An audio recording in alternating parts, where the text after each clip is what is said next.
আর্থিক প্রতারণার অভিযোগে গ্রেফতার দুর্গাপুরের ৩২ নম্বর ওয়ার্ডের প্রাক্তন কাউন্সিলর ও তার ছেলে। আর্থিক সহ নানা ধরনের প্রতারণার অভিযোগে গ্রেফতার দুই।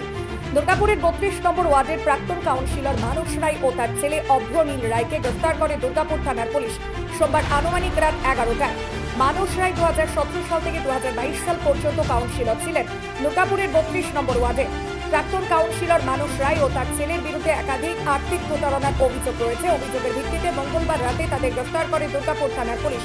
বুধবার অর্থাৎ আজ দুর্গাপুর মহকুমা আদালতে তোলা হবে।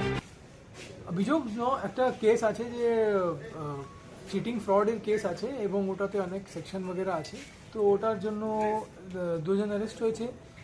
ওরা এরকম কিন্তু কোনো পার্টি অ্যাফিলিয়েশন নেই ওদের কারো, ঠিক আছে? তো আপনারা মানে এক্সাইটেডলি জিজ্ঞেস করতে চাইছেন প্রাক্তন পুরোপুরি जो আছে পুরানো আছে, কিন্তু এখন কারেন্টলি কোনো পার্টি অ্যাফিলিয়েশন পলিটিক্যাল অ্যাফিলিয়েশন নেই আছে, আর ওটাতে কোনো রকম পলিটিক্যাল লিঙ্ক নেই। আমি আপনাদেরকে সবাইকে এটা বলে দিই, এটা পিওরলি একটা ক্রিমিনাল ম্যাটার আছে। ওই ক্রিমিনাল ম্যাটারে দুজন অ্যারেস্ট হয়েছে, তাদের কিন্তু কোনো রকম কোনো পলিটিক্যাল লিঙ্ক নেই কোনো পার্টির সঙ্গে, ঠিক আছে? তো এটাতে কোনো রকম পলিটিক্যাল এক্সাইটমেন্টের কোনো ব্যাপার নেই। এটাতে এটা পিওরলি ক্রিমিনাল ম্যাটার আছে। আমরা এখন কেস করেছি, অ্যারেস্ট করেছি। ফার্দার जो भी হবে আমরা কোর্টে ওদেরকে প্রডিউস করবো আর রিমান্ড নেব। স্যার কি নাম স্যার যাদের অ্যারেস্ট করেছেন স্যার আপনারা জানেন তো।